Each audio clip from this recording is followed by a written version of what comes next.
네, 제가 어느 날 밤에 성경을 읽고 있었습니다. 에베소서를 읽고 있었는데 굉장히 충격을 받았어요. 왜냐하면 에베소서 1장 3절 이하의 말씀이 이렇게 시작을 합니다. 찬송하리로다 하나님 곧 우리 주 예수 그리스도의 아버지께서 그리스도 안에서 하늘에 속한 모든 신령한 복을 우리에게 주시되 하면서 계속 바울은 삼위 하나님의 영광을 찬양하는 모습이 나타나고 있습니다.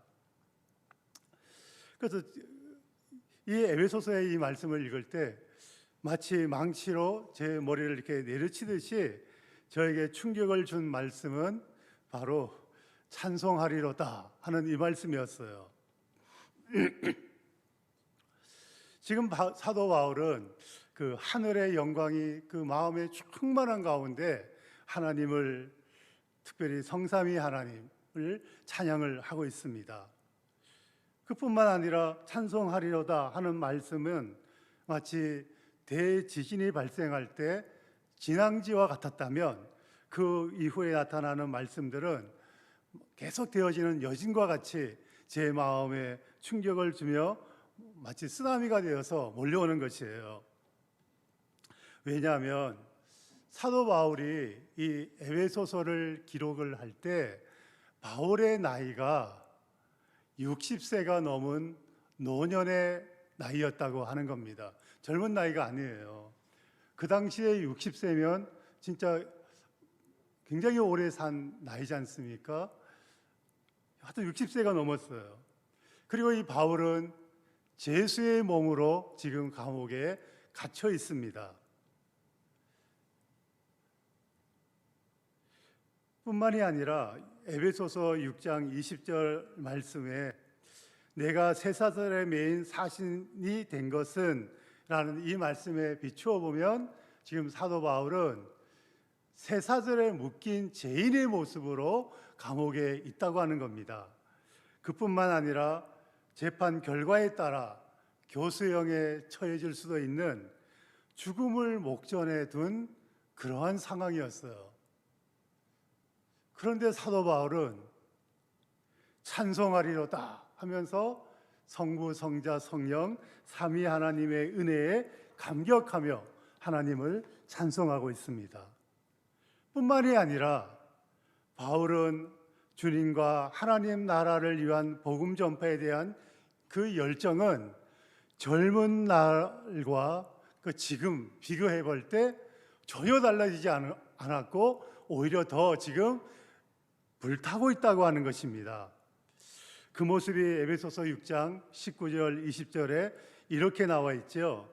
또 나를 위하여 구할 것은 내게 말씀을 주사 나로 입을 열어 복음의 비밀을 담대히 알게 하옵소서 할 것이니 이 일을 위하여 내가 쇠사슬에 매인 사신이 된 것은 나로 이 일에 당연히 할 말을 담대히 하게 하려 하심이라 하면서 바울은 자신을 위해서 기도해 달라고, 특별히 복음 전파를 위해서 기도해 달라고 지금 부탁을 하고 있습니다. 다시 말하면 복음을 전하고자 하는 그 바울의 열정은 60세가 된 60세의 그 노년에 지금 나이에 있음에도 불구하고 전혀 식지가 않고 그 마음에 활활 타오르고 있다고 하는 것이지요. 그뿐만 아니라 우리가 로마서를 읽으면 로마서 15장에서 바울은 서바나 그때 당시에 땅끝까지 가서 나는 복음 전하기를 원한다고 하는 그 원대한 계획을 갖고 있는 모습을 우리는 볼 수가 있는 것입니다. 참 사도 바울은 육신적으로는 60대 노인의 나이였지만 그는 활력이 넘치는 청년의 모습을 우리에게 보여주고 있습니다. 하나님이 주신 사명과 비전에 따라 살고자 하는 그 생명력이 그 충만한 젊은 사람의 모습, 노인의 모습은 안 보이고 오히려 젊은이의 모습을 지금 나타내고 있는 것이죠. 오늘 우리가 읽은 본문 시편 110편 3절 4절의 말씀을 통해서 우리도 어떻게 하면 바울 사도와 같이 어떠한 환경 속에서라도 끓어오르는 그 열정을 갖고 하나님의 백성으로 우리가 이 땅에 살아갈 수 있는가 하는 것을 생각하며 우리가 함께 기도하기를 원합니다. 자, 시편 110편은 하나님 우편에 앉으신 우리 주 예수님이 성령님을 이 땅에 보내셔서 주님을 대적하는 원수들을 정복하는 그 내용입니다. 특히 오늘 본문 3절에서 하나님은 주님의 백성을 이렇게 규정하여 말씀하고 있습니다. 주의 권능의 날에 주의 백성이 거룩한 옷을 입고 즐거이 헌신하니 새벽 이슬 같은 주의 청년들이 주께 나오는도다. 그러니까 하나님의 백성은 어떤 특징, 그 백성의 본질적인 모습은 뭐냐면 새벽 이슬 같은 청년이다, 이렇게 말씀을 하고 있습니다. 자, 우리가 그 옛날 그 시골에 살 때 보면 그 새벽에 이슬이 이렇게 내리지 않습니까? 그러면 내리고 나면 그 농작물들이 이렇게 자라는 그런 모습을 우리는 볼 수 있었습니다. 근데 특히 이 팔레스타인 지방, 이 이스라엘에는 새벽에 내리는 이슬은 농작물과 식물의 성장을 위해서 꼭 필요한 것이라고 하는 거죠. 이스라엘에 있는 팔레스타인 지방은 위도상으로 우리나라 우리보다 남쪽이어서 따뜻합니다. 그런데 문제는 비가 충분하게 오지 않는다는 거죠.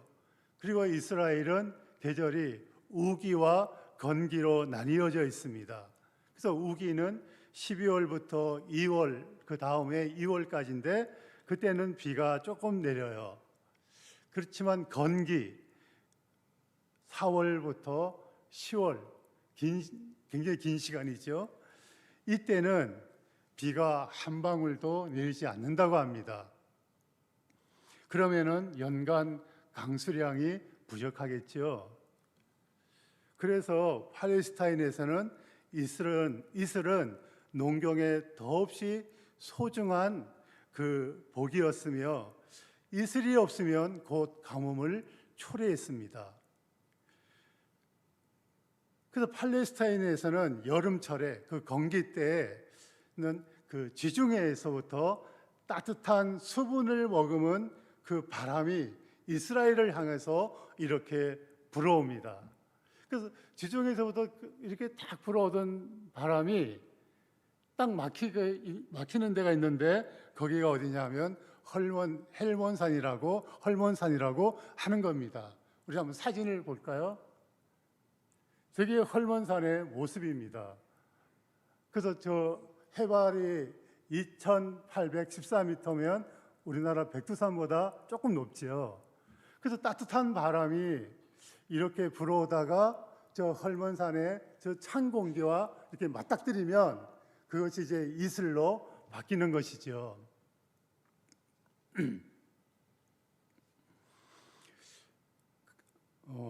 그래서 이 헐몬산에 내리는 이슬은 비와 같을 정도로 아주 많은 양의 이슬이 내린다고 합니다.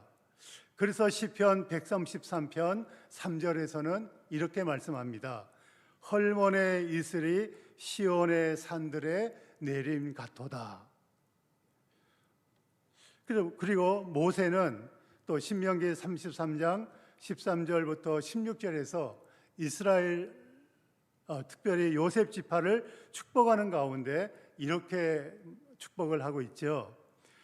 요셉에 대하여는 일러스되 원하건대 그 땅이 여호와께 복을 받아 하늘의 보물인 이슬과 땅 아래에 저장한 물과 이렇게 축복을 하고 있습니다. 그래서 이슬을 갖다가 뭐라고 표현하냐면 하늘의 보물이다, 이렇게 표현을 하고 있습니다. 그런가 하면 또 성경은 하나님께서 그의 백성에게 베푸시는 풍성한 은혜를 이슬에 비유하여 말씀하고 있습니다. 예를 들면 모세는 신명기 32장 1절 2절에서 이렇게 말씀합니다. 하늘이여 귀를 기울이라. 내가 말하리라. 땅은 내 입의 말을 들을지어다. 내 교훈은 비처럼 내리고 내 말은 이슬처럼 맺히나니 연한 풀 위에 가는 비 같고 채소 위에 단비 같도다. 그래서 단비라는 단어가 이슬이란 말씀이죠. 그래서 모세는 하나님께서 하나님의 말씀을 통하여 이스라엘에게 베푸시는 은혜를 아침 이슬과 같아 이렇게 말씀하고 있습니다.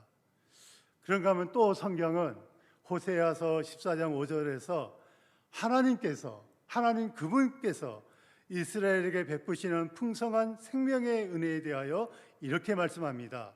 내가 이스라엘에게 이슬과 같으리니. 그러니까 하나님 그분 자신이 이스라엘에 대해서 어떤 분이시냐면 이슬과 같은 분이시다 이렇게 말씀합니다. 다시 말하면 이스라엘에게 생명을 주는 분이시다 하는 말씀이죠. 그래서 이스라엘은 백합화같이 피겠고 레바논 백향목같이 뿌리가 박힐 것이라 이렇게 말씀을 하고 있습니다. 오늘 우리가 읽은 본문에서는 하나님의 놀라운 은혜를 입은 사람들을 가르쳐서 다른 사람에게 생명의 은혜를 전달할 수 있는 새벽 이슬 같은 청년들 이렇게 말씀하고 있습니다. 그래서 주 예수님 안에서는 우리의 육신의 나이는 여러분 중요하지 않다고 하는 겁니다. 중요한 것은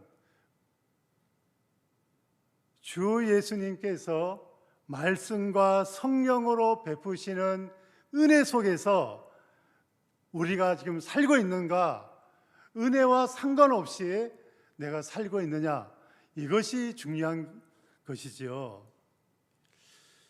우리가 하나님께서 말씀과 성령으로 베푸시는 은혜 속에 늘 거한다면 비록 육신은 60대고 70대고 80대의 노인이라 할지라도 주 예수님 안에서는 활기찬 청년, 생명력이 넘치는 청년이라고 하는 것입니다.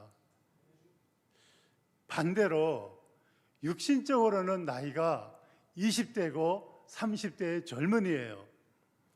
그러나 주님께서 베푸시는 그 은혜 안에 거하지 않는다면 그는 성경이 말씀하는 새벽 이슬 같은 청년은 아니다 하는 것입니다. 그래서 주님은 사도행전 2장 17절에서 이렇게 말씀합니다. 하나님이 말씀하시기를 말세에 내가 내 영을 모든 육체에게 부어주리니 너희 자녀들은 예언할 것이요 너희 젊은이들은 환상을 보고 너희의 늙은이들은 꿈을 꾸리라 말씀하고 있습니다. 자, 신약 시대에 하나님께서 주 예수님으로 말미암아 성령님을 모든 주의 백성들에게 부어 주실 것을 약속을 하고 있지요. 그리고 이 약속을 따라 오순절날 성령께서 이 땅에 오셨습니다. 그러므로 모든 하나님의 자녀들은 예언을 하는 것입니다.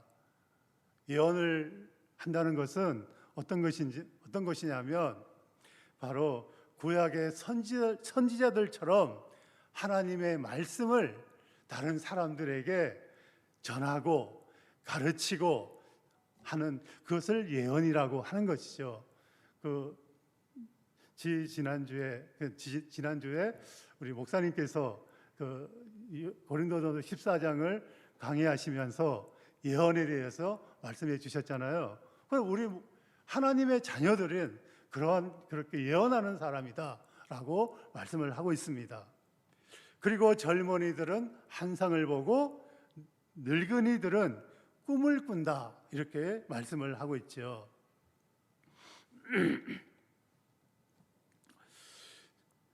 그래서 그 환상이라는 말, 꿈이라는 말은 서로 다른 것이 아니라 같은 것이에요. 하나님께서 그 하나님의 백성을 통해서 행하시고자 하시는 어떠한 놀라운 일, 그것이 환상이고 그리고 꿈이라고 하는 것입니다. 그래서 여러분, 우리가 환상을 본다, 꿈을 꾼다, 그러면 우리는 아주 굉장히 거창한 것을 많이 생각을 하잖아요. 예를 든다면 중국의 복음화를 위해서 내가 이 한 몸을 헌신하겠다, 이러면서 이제 살아가는 거죠. 그것도 굉장한 비전이고 꿈이에요. 그러나 성경은 꼭 그렇게 그런 어떤 놀라운 일을 행하는 것만을 갖다가 꿈이다, 비전이라고 말하는 것이 아니라 우리가 하나님의 백성으로서 이 땅에 살아가는 것, 그 하나님의 백성의 삶의 모습을 드러내는 것, 그것이 꿈이고 비전이라고 하는 거예요. 자, 예를 든다면 저의 그 제자 중에 한 명이 있는데, 이 형제는 꿈이 뭐냐면, 그 하나님이 주신 비전, 꿈이 뭐냐면 경건한 기독교인 가정을 이루는 것이 꿈이에요. 그게 비전이라고 그랬어요. 그래서 이제 결혼 이제 하기 전에도 이제 그것을 위해서 기도하고, 그리고 그 꿈을 함께 이루어갈 자매를 주시기를 위해서 기도하고, 그래서 어느 날 만나서 결혼을 하고 자녀를 낳고 이제 살아가고 있는데, 그래서 이 형제는 특별히 이제 어떠한 모습의 그 기독교인 가정을 이루기를 원하냐면, 우리 그 개혁주의 신앙을 갖고 살아가는 그러한 가정을 이루기를 원하는 거예요. 그래서 아이들이 어렸을 때부터 집에서 웨스트민스터 신앙고백서를 가르치고 소요리 문답을 가르치고 하이델베르그 요리 문답을 가르치고 그랬어요. 그리고 이제 아이들이 컸어요. 크고 난 다음에 이제 직장을 따라서 이제 부모님을 떠나서 다른 도시에 가서 생활을 하게 되잖아요. 그러면 어떻게 하냐면 매일 주일 오후에 화상을 통해서 아이들과 요리 문답을 공부하고 신앙고백서를 강론하고 그래요. 여러분, 이게 쉬운 일이 아니잖아요. 그죠? 그리고 이제 그 아들, 딸 2명인데 아이들한테 이렇게 얘기했어요. 이 다음에 너희 그 배필을 될 사람을 집에 데리고 오려면 반드시 소요리 문답을 전부 공부한 사람이어야 된다. 이렇게 아주 못을 딱 박아버렸어요.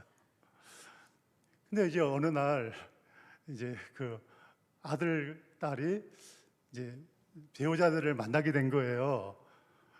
근데 이제 고민이 생긴 거예요. 그러면서 이제 얘기를 했답니다. 저게 우리 집은 이러한 그 신앙을 이루는 가정이 되기를 원한다. 그래서 나하고 결혼하려면 먼저 소요리 문답과 웨스트민스터 신앙고백서를 공부해야 된다. 그러지 않으면 안 된다. 이렇게 얘기를 했답니다. 근데 참 놀라운 것은 그 아들, 딸의 배우자가 될 2사람 다 내가 그 공부하면 되지 해서 공부를 했다고 하는 거예요. 그리고 지금도 그 아빠가 집사님인데 계속 그 화상을 통해서 이제 계속해서 그 자녀들과 앞으로 사위 며느리 될 사람에게 웨스트민스터 신앙고백서와 소요리 문답을 가르치고 있는 거예요. 이것이 그 형제가 갖고 있는 꿈이고 비전인 거예요. 그러면 연세가 많으신 분들은 어떤 꿈과 비전을 가져야 될까요? 저희 그 동기 목사님 그 교회에서는 제3대 프로젝트라고 하는 프로젝트를 하고 있어요.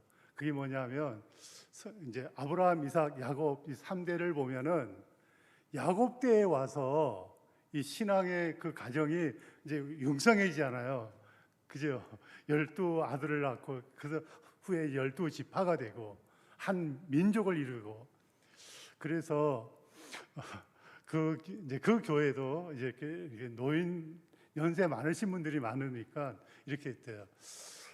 손주 손녀를 우리가 키우자. 권사님이 집사님들을 키우십시오. 그래서 매일매일 아이들에게 성경 말씀을 읽어주고 매일매일 아이들을 위해서 기도해주고, 그러면서 이 아이들을 신앙인으로 키우는 사명을 갖고 비전을 가지라고 얘기를 한 거예요. 그래서 이제 그 교회에 있는 연세 많으신 권사님들의 비전, 꿈 뭐냐? 우리 손자, 손녀들이 이후 어느 날 위대한 신앙의 사람으로 나타나는 거예요. 여러분, 그래서 하나님이 우리에게 주시는 꿈이라고 하는 것, 비전이라고 하는 것은 어떤 놀라운 어떤 일을 행하는 것도 있지만, 더 중요한 것은 우리가 이 땅에서 하나님의 백성답게 살아가는 것, 그리고 우리에게 주어진 귀한 신앙을 우리의 다음 세대에 잘 전수해 주는 것, 이것이 놀라운 비전이고 꿈이라고 하는 것입니다. 그래서 오늘 성경은 성령으로 말미암아 이러한 비전을 갖고 살아가는 사람들을 가르쳐서 새벽 이슬 같은 청년이다라고 오늘 말씀을 하고 있습니다. 하나님은 새벽 이슬 같은 청년으로 우리들을 부르셨습니다. 성령으로 말미암아 하나님의 말씀을 전하고 하나님 나라에 대한 비전을 갖고 모든 만민이 복을 받으며 살아가는 그런 꿈을 꾸며 살아가는 사람들, 이 사람들이 바로 새벽 이슬 같은 청년들이며 바로 오늘 우리들이라고 하는 것입니다. 자, 그러면 우리가 어떻게 하면 정말 그 새벽 이슬 같은 청년의 그 삶을 우리는 누리면서 이 땅을 살아갈 수 있는가 하는 겁니다. 그 답은 간단합니다. 매일 하나님의 성전에 나가서 기도하는 것입니다. 여러분, 오늘 우리가 읽은 본문 3절 하반절에서 이렇게 말씀합니다. 새벽 이슬 같은 주의 청년들이 주께 나오는도다. 그래서 오늘 우리가 갖고 있는 이 성경은 굉장히 심플하게 이렇게 번역이 되어 있는데, 이거 사실은 우리가 히브리어 원어 성경을 보면 이것은 그렇게 간단한 게 되어 있지 않아요. 굉장히 복잡해요. 다양한 해석이 나올 수 있는데 최대한 그 의미를 살려서 번역을 하면 이런 거예요. 중국어로 된 현대어 성경, 우리나라에도 현대어 성경이 있잖아요. 그 성경이 최대한 그 의미를 살려서 이렇게 번역했어요. 아침 이슬 같은 주의 청년들이 거룩한 산으로 주님께 나옵니다. 이렇게 다시 말하면 거룩한 산으로라는 단어를 또 추가를 한 거죠. 여러분, 하나님의 백성이 새벽 이슬 같은 주의 청년으로 살 수 있는 유일한 길은 바로 성전에 계신 예수님께 나가서 하나님의 은혜를 구하는 것입니다. 그래서 하나님은 4절에서 이렇게 말씀하시는 거죠. 여호와는 맹세하고 변하지 아니하시리라. 이르시기를 너는 멜기세덱의 서열을 따라 영원한 제사장이라 하셨도다. 우리 주 예수님은 하늘 보좌에 자정하신 만왕의 왕이시며 동시에 대제사장이십니다. 우리 주 예수님은 대제사장으로서 우리의 죄와 연약함과 우리의 허물을 짊어지시고 거룩한 하나님 앞에 나아가 그분의 몸을 속죄 제물로 바치셨습니다. 그리고 우리 예수님은 죽음에서 다시 살아나셨습니다. 뿐만이 아니라 하늘에 오르사 하나님 보좌의 우편에 앉으신 영원한 대제사장이 되셨습니다. 우리의 이 위대한 대제사장이신 우리 예수님은 우리의 연약함, 나의 연약함을 모르는 분이 아닙니다. 그분은 우리의 연약함을 충분히 동정하시는 분이십니다. 왜냐하면 우리 주님은 이 땅에 계실 때 우리와 마찬가지로 모든 면에서 시험을 받으셨습니다. 그러나 우리와 다른 것은 그분은 죄가 없으시다고 하는 것이지요. 그래서 예수님은 우리가 이 땅에서 겪을 수 있는 모든 시험을 받으셨기 때문에, 그리고 이기셨기 때문에, 그리고 그것이 어떤 것을 아시기 때문에 우리들을 능히 동정하실 수 있으신 분이라고 오늘 성경은 말씀하고 있죠. 그래서 우리 예수님은 지금 하늘 보좌 우편에서 하나님의 자녀인 우리들 한 사람 한 사람의 이름을 부르시면서 매일매일 기도하고 계십니다.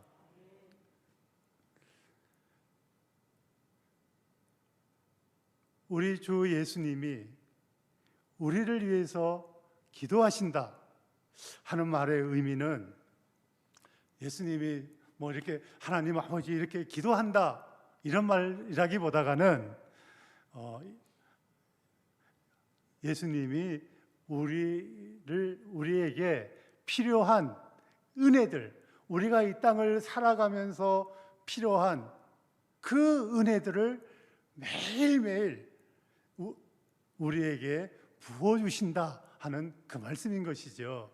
왜냐하면 히브리서 4장 16절에서 이렇게 말씀하셨습니다.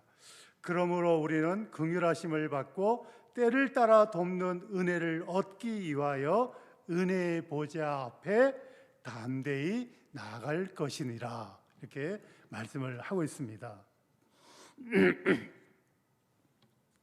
그래서 오늘 우리가 이 땅에 새벽 이슬 같은 청년으로 살아갈 수 있는 것, 그것은 바로 예수님께서 우리를 위해서 매일매일 꼭 필요한 그 은혜를 베풀어 주시기 때문이고, 우리는 매일매일 주님께 나가서 그 은혜를 간구함으로 인해서 우리는 이 땅에서 새벽 이슬 같은 청년으로 살아갈 수 있다고 하는 것이에요. 한 예를 들어서 말씀을 드리겠습니다. 여러분, 우리가 사도행전 8장을 보면 그 이디오피아 내시에 대한 이야기가 나오고 있지 않습니까? 그는 그 예루살렘에 예배하러 왔다가 이렇게 다시 에티오피아로 돌아가고 있지요. 근데 그가 돌아갈 때 어떻게 돌아갔죠? 병거를 타고 그 위에 앉아서 성경을 읽으면서 가고 있었잖아요. 그래서 이제 이사야 53장이 예수님이 우리를 위해서 그 고난을 받으시고 죽으시고 다시 부활하시는 그 이야기잖아요. 근데 그 이야기를 계속 이제 열심히 읽고 묵상하고 가고 있었어요. 그럴 때 성령께서 전도자 빌립을 인도해서 그 에티오피아 내시에게 가라고 말씀했고, 그 빌립은 또 순종했죠. 그래서 가만히 순종해서 가서 보니까 이제 이 내시가 이사야 53장의 말씀을 읽고 있었어요. 그리고 물었어요. 야, 지금 네가 읽고 있는 것을 깨닫느냐? 이렇게 얘기하니까 나 모르겠다. 왜냐하면 나한테 이 말씀을 가르쳐 주는 사람이 없어서 나는 이해를 못하고 있다. 이렇게 얘기하니까 빌립이 거기에서부터 이제 예수님에 대한 십자가의 복음을 전하게 됐어요. 그리고 길을 가다가 물가가 나타나자 그 내시가 말하잖아요. 내가 세례를 받고 싶다. 그러니까 이제 빌립이 네가 정말 예수님을 믿는다면 받을 수 있다. 얘기하니까 그 내시가 하는 말이 나는 예수님이 하나님의 아들이심을 믿습니다라고 그의 신앙을 고백했어요. 그리고 나서 이제 세례를 베풀고 그는 세례를 받고 길을 가다 이제 또 헤어지게 됐죠. 근데 성경은 이렇게 얘기를 하죠. 그 내시는 큰 기쁨으로, 기쁨이 가득 찬 가운데 계속해서 그가 가는 길을 갔다, 이렇게 얘기하고 있어요. 자, 내시는 왜 기쁨이 가득 찬 가운데, 기쁨이 충만한 가운데 계속해서 그 길을 갔을까요? 물론 지금 이 내시가 예수님을 만남으로 인해서 그가 하나님의 자녀가 됐다고 하는 그 기쁨이 충만했겠죠. 그죠? 우리가 충분히 이해할 수 있잖아요. 우리도 예수님을 이렇게 믿고 난 어느 날 그 구원의 그 감격이 막 넘쳤잖아요. 그런데 시간이 지나면 이상하게 그 구원의 감격이 점점 없어져 가는 거예요. 그리고 더 시간이 지나면 이제 심령이 굉장히 공고하고 메말라지고, 그리고 나의 삶은 굉장히 형식적이고 율법적으로 변하잖아요. 그런데 내시는, 제가 성경을 보고 이해한 것은 단순히 그 처음에 구원의 그 감격, 그것을 인해서 그는 기뻐하는 것은 아닌 것 같아요. 왜냐하면 이 내시는 이제 계속해서 길을 갈 거 아니에요. 그죠? 그러면은 궁금한 게 생기는 거예요. 이사야 53장이 예수님에 대해서 말씀하시는 거고, 그리고 내가 그분을 이제 알게 됐고 믿었어. 그러면 도대체 이사야 54장에는 무슨 말씀이 있을까? 여러분 궁금할까요? 궁금하지 않을까요? 한국 드라마 보면 그런다 그러잖아요. 딱 끝나고 나면 그 다음 일주일을 기다리는 게 너무 고통이다 얘기하더구만요. 이 내시도 마찬가지예요. 도대체 이사야 54장 도대체 무슨 얘기가 기록되어 있을까? 55장에는 하면서 그 내시는 계속해서 이사야서 54장을 읽습니다. 그리고 이사야 55장을 읽습니다. 그리고 56장을 읽습니다. 갑자기 내시의 눈이 빛나기 시작을 합니다. 그의 마음이 뜨거워지기 시작을 하고 이 내시는 흥분되어지는 겁니다. 왜냐하면 이 내시는 이사야 56장에서 너무너무 놀라운 하나님의 은혜를 발견했습니다. 그게 뭐냐면 이사야 56장 3절부터 5절에 이러한 말씀이 나옵니다. 여호와께 연합한 이방인은 말하기를 여호와께서 나를 그의 백성 중에서 반드시 갈라내시리라 하지 말며, 고자도 말하기를 나는 마른 나무라 하지 말라.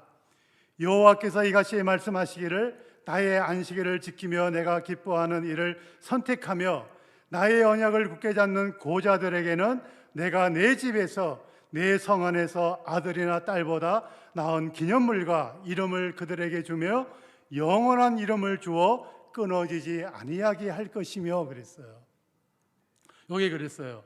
고자도 말하기를. 고자들에게는 그랬어요. 고자라는 그 단어를 여러분 이해하시죠? 우리가 그 사극을 보면 내시잖아요. 그래서 중국어 성경은 일관되게 고자라는 단어를 내시라는 단어로 번역을 해놓고 있어요. 그래서 이런 중국어 성경을 이런 거죠. 내시도 말하기를 나는 마른 나무라 하지 말라. 여호와께서 이같이 말씀하시기를 내시들에게는 내가 내 집에서 내 성 안에서 아들이나 딸보다 나은 기념물과 이름을 그들에게 주며 영원한 이름을 주어 끊어지지 아니하게 할 것이며 그랬어요. 자, 여러분 생각해 보십시오. 내시가 이 말씀을 보는 순간 그는 얼마나 놀랐겠습니까? 도대체 이 말씀을 인해서 내시의 마음은 여러분 얼마나 흥분이 되었을까요? 아마 그의 입은 이렇게 쫙 벌어졌을 거예요. 그는 그 쫙 벌어진 그 입을 다물지 못했을 겁니다. 그는 더 이상 자기가 타고 가던 그 병거에 앉아있지 못하고 일어났을 거예요. 그리고 펄쩍펄쩍 춤을 췄을 거예요. 여러분, 우리도 그런 경험들이 있지 않습니까? 없으신가요? 지금도 그런 경험 속에 살고 계시지요. 그래서 하나님은 이 내시에게 나는 마른 나무라, 나는 마른 나무라 하지 말라, 이렇게 말씀하고 계십니다. 이 내시는 마른 나무와 같은 그러한 육체적인 지금 특징을 갖고 있잖아요. 그런데 그리고 내시는 항상 그랬을 거 아니에요. 나는 마른 나무 같은 신세구나. 나는 마른 나무 같은 신세구나. 이렇게 자신을 한탄했을지도 몰라요. 그러나 오늘 주님은 너는 그렇게 말하지 말라 말씀을 하고 있습니다. 뿐만이 아니라 우리 주님은 놀라운 약속을 내시에게 주었지요. 뭐냐면 7절에서 내가 내 집에서 내 성 안에서 아들이나 딸보다 나은 기념물과 이름을 그들에게 주며 영원한 이름을 주어 끊어지지 아니하게 할 것이다, 이렇게 말씀하고 있습니다. 물론 이 말씀은 이사야 56장에 나오는 말씀은 지금 사도행전 8장에 나오는 그 내시를 가르쳐서 하는 얘기는 아니에요. 이사야에 나오는 내시는 영적인 무능력한 한 이방인 우리들을 가르쳐서 이야기하는 것이죠. 그렇지만 내시는 지금 이 성경을 자기 처지에다가 비추어 보면서 지금 감정이입을 하고 있는 것입니다. 자, 그리고 나서 이 내시는 성경을 읽기를 멈추었을까요? 아니에요. 계속해서 읽어갑니다. 내시는 그 마음이 지금 너무너무 흥분되어 있고 뜨거워지고 있어요. 이사야서 57장이에요. 내가 그들을 내 거룩한 산으로 데려와서 내 기도하는 집에서 그들을 기쁘게 해주겠다. 그들이 내 제단에 바친 번제물과 희생 제물을 내가 기꺼이 받을 것이다. 내 집은 모든 백성이 모여서 기도하는 집이라고 불릴 것이다, 그랬습니다. 자, 지금 내시는 오순절날 예루살렘에 올라가서 하나님께 예배를 드렸습니다. 그러나 그는 예루살렘 어디에서 예배 드렸을까요? 우리 한번 사진을 볼까요? 성전 보면은 이 성전에 있으면 이방인들은 저 성전 안에 들어가지를 못하는 거예요. 이 성전 밖에서 그들은 서서 저 지성소를 쳐다보고만 있는 것이죠.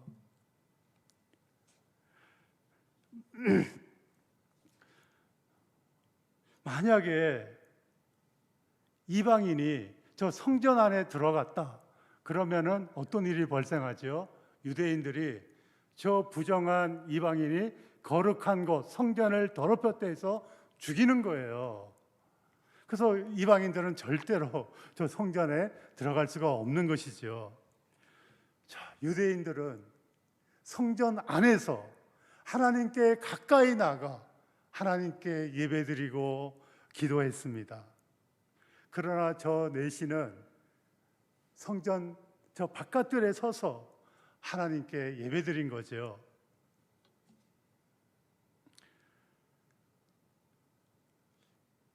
여러분 한번 그 내시의 그 심정이 여러분 이해가 되시겠습니까? 하나님께 그 마음은 하나님께 더 가까이 가서 예배드리고 싶은 거예요. 그런데 저 성전 벽이 가로막혀 있어서 들어갈 수가 없는 거예요.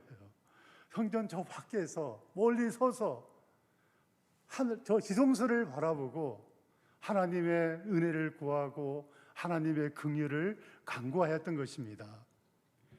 그리고 이 내시는 그 에티오피아에서 예루살렘에 올 때 빈손으로 오지 않았겠지요. 하나님께 드릴 그 제물을 정성껏 준비해서 아마 왔을 거예요. 그러나 그 제물을 갖고 들어가지 못하고 성전 밖에 서서 예배드리는 그 내시의 마음이 여러분 얼마나 참담했을 것 같습니까? 여러분, 이 이디오피아와 예루살렘 그 거리는요 얼마나 되는지 아십니까? 그 구글 지도를 찾아보니까 4,113.2km예요. 그 자동차로 운전해 가면 85시간 걸린다고 구글 지도에 나와 있더구만요. 그 먼 곳에서 오직 하나님께 예배드리고 싶다고 하는 그 마음을 갖고 예루살렘까지 왔는데 성전에 들어가지 못하고 성전 밖에 서서 예배하고 기도할 때 이 내시가 갖고 있는 그 영적인 단절감은 아마 너무너무나 컸을 것입니다.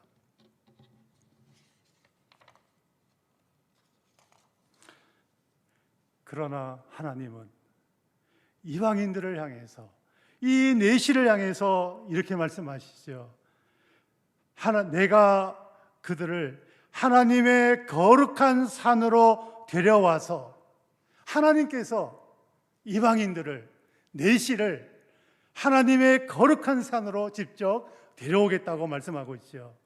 그리고 내 기도하는 집에서 그들을 기쁘게 해주겠다.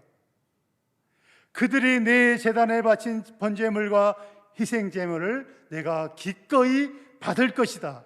내 집은 모든 백성이 모여서 기도하는 집이라고 불릴 것이다. 이렇게 말씀을 하고 있습니다. 하나님은 주 예수님으로 말미암아 마른 나무와 같은 내시에게 영적으로 죽었던 우리에게 하나님께 나아갈 수 있는 길을 열으셨습니다. 예수 그리스도는 우리로 하여금 하나님께 나아갈 수 있는 길이 되셨습니다. 하나님은 우리로 하여금 예수님 안에서 성령님을 통하여 하나님께 가서 은혜를 간구할 수 있게 하셨습니다. 하나님의 이 놀라운 은혜를 인하여 그는 더 이상 예루살렘 성전에 가서 기도할 필요가 없게 되었습니다. 그는 그가 서 있는 곳에서 무시로 하늘 성소를 향하여 손을 들고 기도하며 하나님의 은혜를 구하고 하나님의 긍휼을 받을 수 있게 되었던 것입니다. 그래서 그는 지금 더 이상 마른 나무와 같은 사람이 아닌 것입니다. 육체적으로는 여전히 마른 나무와 같은 내시인 것이죠. 그러나 그 속사람은 새벽 이슬 같은 청년이 된 것입니다. 그리고 그 청년의 삶을 지금 누리고 있는 것입니다. 주 하나님께서 하나님의 집에서 하나님의 성 안에서 기도하는 내시에게 아들이나 딸보다 나은 기념물과 이름을 내시에게 주며 영원한 이름을 주어 영적인 자녀들이 끊어지지 아니하게 할 것이기 때문입니다. 바로 내시는 이런 놀라운 하나님의 은혜를 인하여 기쁨이 넘치는 가운데 그는 그의 길을 계속해서 가고 있습니다. 이제 그는 새벽 이슬 같은 청년으로 죄와 죽음의 땅인 그의 조국을 향해 길을 걷고 있는 것입니다. 나는 마른 나무라 말하지 말라고 하신 하나님께서 영적인 사막과 같은 그의 나라 에티오피아에서 이 내시를 통하여 놀라운 생명의 역사를 일으킬 것을 믿으며 이 내시는 그의 나라로 향하고 있습니다. 그리고 내시는 그의 조국 에티오피아가 하나님께 예배드리는 나라, 에티오피아 사람들이 하나님께 기도하는 그 기도하는 집이 되기를 위하여 이 내시는 기도하였을 것입니다. 왜냐하면 이사야 56장 8절에 이런 약속의 말씀이 주어지기 때문입니다. 이스라엘에 쫓겨난 자를 모으시는 주 여호와가 말하노니 내가 이미 모은 백성 외에 또 모아 그에게 속하게 하리라 하셨느니라. 이미 모은 백성 누구겠어요? 유대인들, 이스라엘 사람들이겠죠. 외에 또 모아 누구겠어요? 이방인들 가운데 예수님에게 속하게 하겠다고 약속을 하고 있습니다. 자, 그래서 이 내시는 그 길을 가면서 4,000km가 넘는 그 길을 가면서 흥분된 마음으로 성경을 읽고 그리고 그 하나님의 약속의 말씀이 자기를 통하여 그 이리오피아 땅에 이루어지기를 위하여 기도하였을 것입니다. 이 내시의 기도에 대하여 하나님은 어떻게 응답하셨을까요? 하나님의 약속의 말씀이 어떻게 성취되어 나타났고 또 나타나고 있을까요? 여러분, 이 에티오피아는 기독교 국가입니다. 이슬람 국가가 아닙니다. 기독교 국가입니다. 에티오피아 전 인구가 9,300만 정도 된다고 합니다.